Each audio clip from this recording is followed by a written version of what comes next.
সবাইকে জানাই জয় যিশু। স্বর্গের জীবন্ত ঈশ্বরকে জানাই ধন্যবাদ যে ঈশ্বর আজকের অনেকদিন পর আমাদের সবাইকে, আমাদের পরিবারকে একত্রিত করলেন, ঈশ্বরের সপ্ততি আরাধনার সুযোগ করে দিলেন। তার জন্য ঈশ্বর পিতা, পুত্র, পবিত্র আত্মাকে জানাই অসংখ্য অসংখ্য ধন্যবাদ। অনেকটা দিন পেরিয়ে গেছে ঈশ্বরের সন্তানেরা। আমি কোনো বাইবেল পাঠ এবং ঈশ্বরের বাক্য, কোনো প্রার্থনা নিয়ে আসতে পারিনি আপনাদের কাছে, কিন্তু আমি এটা বিশ্বাস করি যে আপনারা সবাই বাইবেল পাঠ করেছেন, যে যার বাড়িতে বসে ঈশ্বরের বাক্যের সঙ্গে যুক্ত ছিলেন এবং ঈশ্বর আপনাদের সবাইকে অনেক ভালো রেখেছেন। তার জন্য মহান ঈশ্বরকে ধন্যবাদ জানাই। ঈশ্বরের আশীর্বাদে অনুগ্রহতে আপনাদের পরিবারের সবাই খুব ভালো থাকুন, সুস্থ থাকুন। তো ঈশ্বরের সন্তানেরা, আজকের আমি এসেছি একটি নতুন বাক্য নিয়ে। যে বাক্য আজকের আমি আলোচনা করব তা খুবই গুরুত্বপূর্ণ একটি বাক্য। তাই আপনারা সবাই মন দিয়ে ঈশ্বরের বাক্য এবং বাইবেল পাঠ শ্রবণ করুন। অনেকে আছি যারা বাইবেল পাঠ করতে জানি না, অবশ্যই তাদের সুবিধা হবে। তো চলুন ঈশ্বরের সন্তানেরা, আজকের ঈশ্বরের জীবন্ত বাক্য আমরা শ্রবণ করি। এবং বাক্যে যাওয়ার আগে আমি আপনাদেরকে অনুরোধ করব, যারা আজকের আমার এই চ্যানেলে নতুন, তারা অবশ্যই ঈশ্বরের বাক্য, জীবিত বাক্য ভালো লাগলে অবশ্যই আমার চ্যানেলটিকে সাবস্ক্রাইব করবেন, লাইক করবেন এবং কমেন্ট করবেন যে বাক্য কেমন লাগলো, এবং ভালো লাগলে অন্যজনকে শেয়ার করবেন। আপনার জানাশোনা আপনজন যারা ঈশ্বরকে জানে না, প্রভুকে জানে না, যারা অনেক সমস্যার মধ্যে পড়ে রয়েছে, আপনি অবশ্যই এদের কাছে ঈশ্বরের বাক্য শেয়ার করবেন। ঈশ্বর আপনাকে অনেক আশীর্বাদ করবে। তো চলুন ঈশ্বরের সন্তানরা ঈশ্বরের বাক্য শ্রবণ করি। আজকের যে বাক্য আলোচনা করব তা হলো যাকব তার 2 অধ্যায় 14 পদ থেকে 26 পদ। আপনারা সবাই মন দিয়ে শ্রবণ করুন, এই বাক্য খুবই ইম্পর্টেন্ট। তো চলুন ঈশ্বরের বাক্য শ্রবণ করি। হে আমার ভাতৃগণ, যদি কেহ বলে আমার বিশ্বাস আছে আর তাহার কর্ম না থাকে, তবে তাহার কি ফল দর্শিবে? সেই বিশ্বাস কি তাহার পরিত্রাণ করিতে পারে?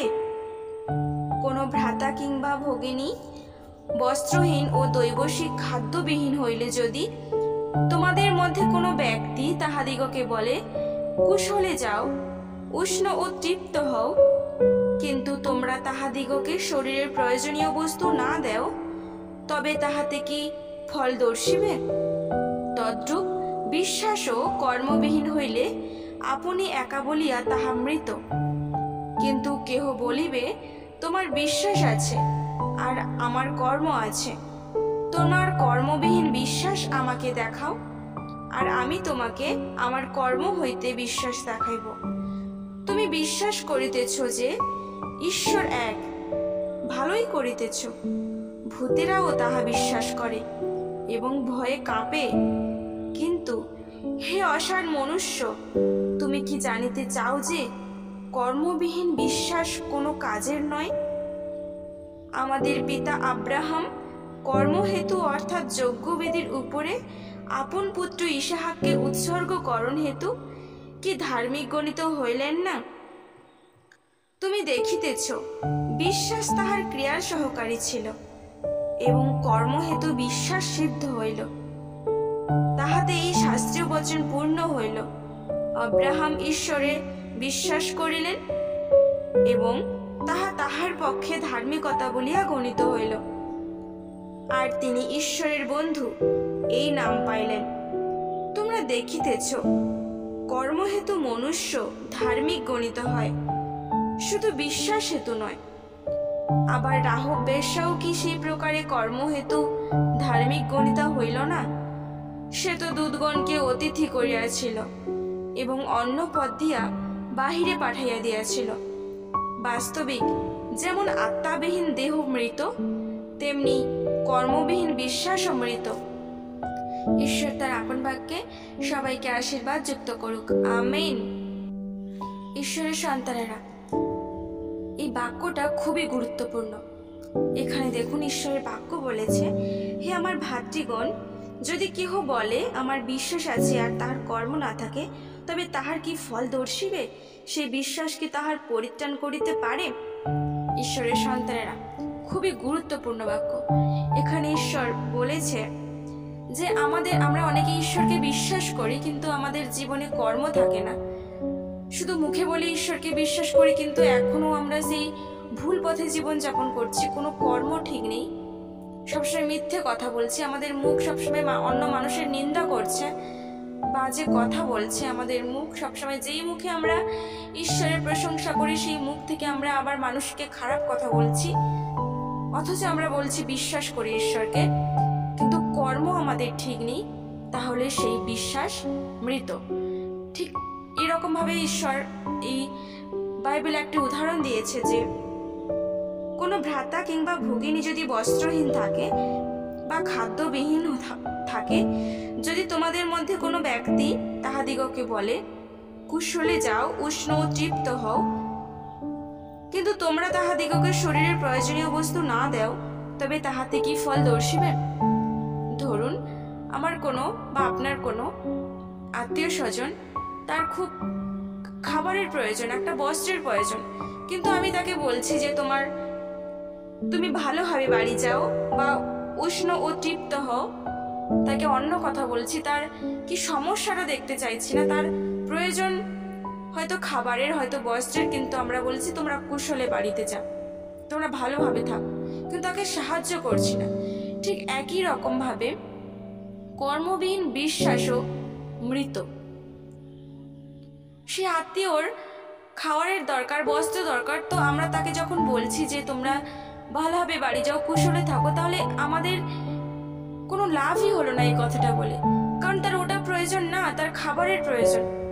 তাই আমাদের এই কথা তাদের কাছে কোনো মূল্যই নেই। ঠিক একই রকম ভাবে ঈশ্বরের সন্তানেরা, ঈশ্বর এখানে বলতে চেয়েছে যে 26 পদে দেখব যে বাস্তবিক যেমন আত্মাবিহীন দেহ মৃত, তেমনি কর্মবিহীন বিশ্বাসও মৃত।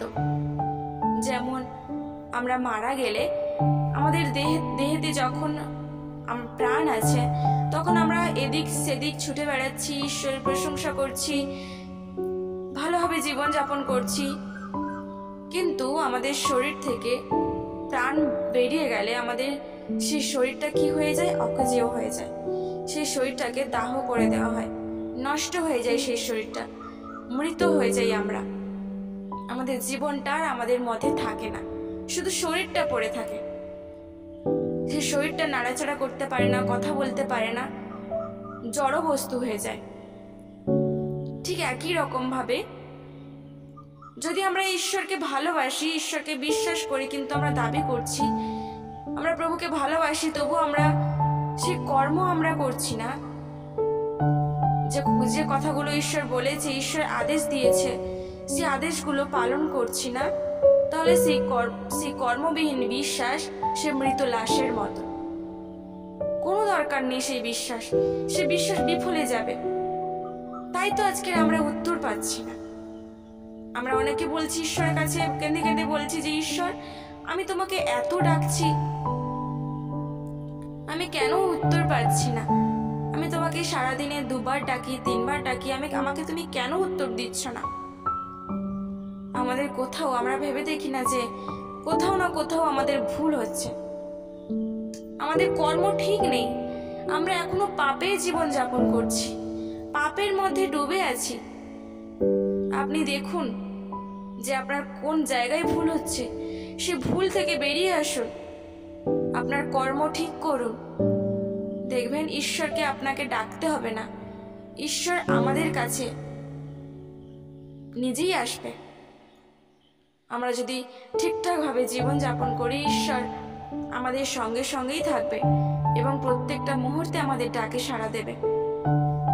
বিশ্বাস করি ঈশ্বরের সন্তানেরা যে আজকের এই বাক্য খুবই গুরুত্বপূর্ণ ছিল, আপনারা বুঝতে পেরেছেন। মহান ঈশ্বরকে ধন্যবাদ জানাই যে আজকের এই সুন্দর বাক্য আমাদের সামনে তুলে ধরলেন। ঈশ্বর তার আপন বাক্যে সবাইকে আশীর্বাদ যুক্ত করুক, আমিন। তো চলুন ঈশ্বরের সন্তানেরা কয়েকটা কমেন্ট পড়ে প্রার্থনায় যাই। প্রথম কমেন্ট, দিদি আমার জন্য প্রার্থনা করো, আমার 4 ইয়ার্স বিয়ে হয়ে গেছে, কিন্তু কোনো সন্তান হয়নি, তুমি আমার জন্য প্রার্থনা করো। প্রভু দয়া করো। নেম লাবণী। অবশ্যই প্রার্থনা করব আপনার জন্য। অবশ্যই আপনি প্রভুর উপর বিশ্বাস রাখুন, পুরো দায়িত্ব প্রভুর উপর দিয়ে দিন। অবশ্যই ঈশ্বর আপনার মনের কথা শুনবেন। তো আপনাকে ধন্যবাদ জানি মূল্যবান কমেন্টের জন্য। আরেকজন লিখেছেন, দিদি ভাই আমি বন্দনা জানা, আমার স্বামীর ব্যবসার জন্য 2 লাখ টাকা লোন করে দিয়েছি, কিন্তু এখনো শোধ করতে অনেক কষ্ট হচ্ছে। তুমি যিশু প্রভুর কাছে আমার হয়ে একটু প্রার্থনা করে বলো না, যাতে আমার সব লোন শোধ হয়ে যায়। অবশ্যই আপনার সব লোন শোধ হয়ে যাবে। অভাবের আত্মা কাজ করছে আপনার পরিবারে। আপনি প্রার্থনা করুন প্রতিনিয়ত, ঈশ্বরের কাছে আপনার সমস্যার কথা জানান। অবশ্যই ঈশ্বর আপনার সমস্যার কথা শুনবেন। আপনাকে ধন্যবাদ জানিয়ে মূল্যবান কমেন্টের জন্য। আর একজন লিখেছেন, আমার মুখে অনেক ব্রণ হয়েছে ও আমার মুখে অনেক দাগ হয়ে রয়েছে, আপনারা আমার জন্য প্রভু যিশুর কাছে প্রার্থনা করুন, আমার মুখ থেকে যাতে সব ব্রণ ও দাগ দূর হয়ে যায়। ওকে প্রার্থনা করব। আপনাকে ধন্যবাদ জানাই আপনার মূল্যবান কমেন্টের জন্য। আর একজন লিখেছেন, হে প্রভু আমার কোলে সুস্থ সবল একটা সন্তান দাও। ঈশ্বর তোমাকে হৃদয় থেকে অন্তর থেকে অসংখ্য অসংখ্য ধন্যবাদ। আমি জানি ঈশ্বর তুমি দিয়ে দিয়েছো তোমার যিশু পুত্র দ্বারায়। অবশ্যই প্রার্থনা করবো আমি আপনার জন্য। ঈশ্বর আপনার মনের ইচ্ছা অবশ্যই পূর্ণ করবেন। চরণ ঈশ্বরের সন্তানেরা যারা যেখানে যে অবস্থায় আছি, ঈশ্বরের কাছে মাথা নত করি, প্রার্থনা করি। স্বর্গের মহান ঈশ্বর জীবন্ত পিতা, তোমার প্রাণ ভরে ধন্যবাদ করি, তোমার গৌরব করি, তোমার প্রশংসা করি পিতা, যে আজকের এই সুন্দর দিনে সুন্দর মুহূর্তে তুমি আমাদের আরো একটিবার সবাইকে একত্রিত করেছো প্রভু। তোমার স্তবস্তুতি আরাধনা, তোমার বাক্য সমস্ত কিছু আমরা আলোচনা করতে পেরেছি, তোমার সঙ্গে সুন্দরভাবে সময় কাটিয়েছি। সেই সুযোগ তুমি নিজেই করে দিয়েছো পিতা। তার জন্য ঈশ্বর পিতা পুত্র পবিত্র আত্মাকে জানাই অসংখ্য অসংখ্য ধন্যবাদ প্রভু। সারাদিনে কথায় কার্যে দর্শনের শ্রবণে আমরা অনেক পাপ করেছি, প্রত্যেকটা নিয়ত তোমার বাক্য লঙ্ঘন করেছি, তোমাকে কষ্ট দিয়েছি প্রভু। প্রভুকে আমরা পাপী, আমাদের সকল পাপ অপরাধ ক্ষমা করো বাবা। আমরা প্রত্যেকটা মুহূর্তে তোমাকে কষ্ট দিয়ে যাচ্ছি প্রভু। আমরা জানি যে এই সমস্ত কাজ করা অন্যায়, যারা সত্যিও একই ভুল বারবার করে চলেছে যিশু বাবা। পিতাগো আমরা তোমারই সন্তান, তুমি আমাদের সকল পাপ অপরাধ ক্ষমা করে দাও প্রভু। আমাদের সবার আত্মা প্রভু আমরা তোমার চরণে সমর্পণ করি। এই মুহূর্তে যারা তোমার কাছে একত্রিত হয়েছি প্রার্থনা করছি প্রভু, তাদের সবাইকে তুমি আশীর্বাদ করো। সবাই যদি জীবনের শেষ দিন পর্যন্ত তোমাকে ধরে রাখতে পারি, যত বাধা বিপদ আসুক না কেন, সমস্ত বাধা বিপদ পেরিয়ে যাতে তোমার কাছে পৌঁছতে পারি, কখনো যাতে তোমাকে অস্বীকার না করি প্রভু। আমাদের হৃদয়ে অন্তরের মধ্যে যা কিছু মন্দতা আছে সমস্ত কিছু দূর করে দিয়ে তুমি নতুনত্বের আত্মা দাও। পবিত্র আত্মা দ্বারা আমাদের পরিচালিত করো পিতা, দ্বারা আমরা সঠিক পথে চলতে পারি, জীবনযাপন করতে পারি।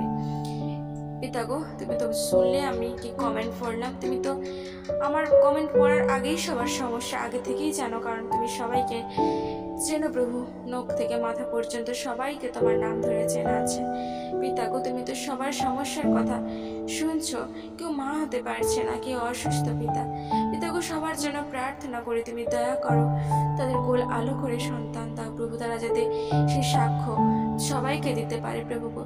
তুমি আশীর্বাদ করো, তুমি তাদের আপন পালকের নিচে আবৃত করে রাখো। তাদের গর্ভে যদি কোনো সমস্যা থেকে থাকে সেই সমস্যাকে তুমি দূর করে দাও প্রভু, যিশু নামে প্রার্থনা চাইলাম।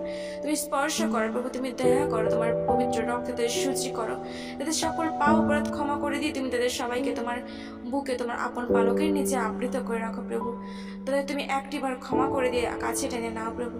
দয়া করো প্রভু, তাদের তুমি সন্তান দিয়ে পরিতৃপ্ত করো। তুমি তো বলেছো তোমার বাক্যে তোমার দেশে কেউ বন্ধ থাকবে না, যে তোমার কাছে সে কখনো লজ্জিত হবে না, সে কখনো নিরাশ হবে না, হতাশ হবে না। তুমি জগতের জ্যোতি, যে তোমার কাছে আসে সে কখনো অন্ধকারে যাবে না। পিতা গো তুমি তাদেরকে দয়া করো, করুণা করো, লজ্জিতের হাত থেকে রক্ষা করো প্রভু, আশীর্বাদ করো। বিশ্বাস করে যা চাইলাম তা পেয়ে গেলাম, উত্তর দিলে প্রার্থনায় তোমায় দিলাম অসংখ্য অসংখ্য ধন্যবাদ পিতা। প্রার্থনার ভুল ত্রুটি ক্ষমা করো, তুমি নিজে ভালো থেকো, তোমার সমস্ত সন্তানকে ভালো রেখো। আমার এই প্রার্থনা ত্রাণকর্তা মুক্তিদাতা রাজাদের রাজা প্রভুদের প্রভু প্রভু যিশু নামেতে চাই। Amen amen amen. জয় যিশু, হালেলুয়া।